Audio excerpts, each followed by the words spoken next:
টি-20 বিশ্বকাপে ভারতের বিপক্ষে বড় ব্যবধানের হারের পর পাকিস্তান শিবিরে হতাশার ছায়া। ম্যাচের সংবাদ সম্মেলনে অধিনায়ক সালমান আলী আগা স্পষ্টভাবেই পরাজয়ের দায় ব্যাটিং বিভাগের উপর চাপিয়েছেন। তার মতে পাওয়ার প্লেতে দ্রুত উইকেট হারানোর ম্যাচেই মোড় ঘুরিয়ে দেয়।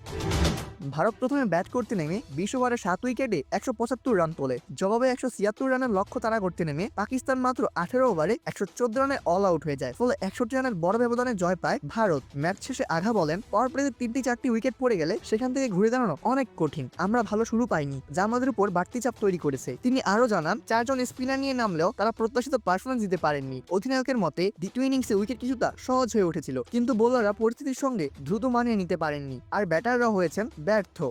ভারতের মতো চিরপ্রতিদ্বন্দ্বীর বিপক্ষে এমন ম্যাচ মানসিক দিনান্তের গুরুত্ব তুলে ধরেন তিনি। এই ধরনের স্নায়ু চাপের ম্যাচে চাপ সামলানোই সবচেয়ে বড় চ্যালেঞ্জ, বলেন আঘা। এই হারের ফলে সুপার 8 পর্বে তাদের ওঠার লড়াইটা এখন খুব কঠিন হয়ে গেছে। বুধবার নামিবিয়ার বিপক্ষে শেষ গ্রুপ ম্যাচে জিততেই হবে তাদের। সেই ম্যাচে হারলে বা নামিবিয়া চমক দেখালে টুর্নামেন্ট থেকে বিদায় নিতে হবে পাকিস্তানকে। এখন তাদের জন্য রয়েছে অনেক কঠিন সমীকরণ। অপূর্ব দাস, প্লে ফাস্ট নিউজ।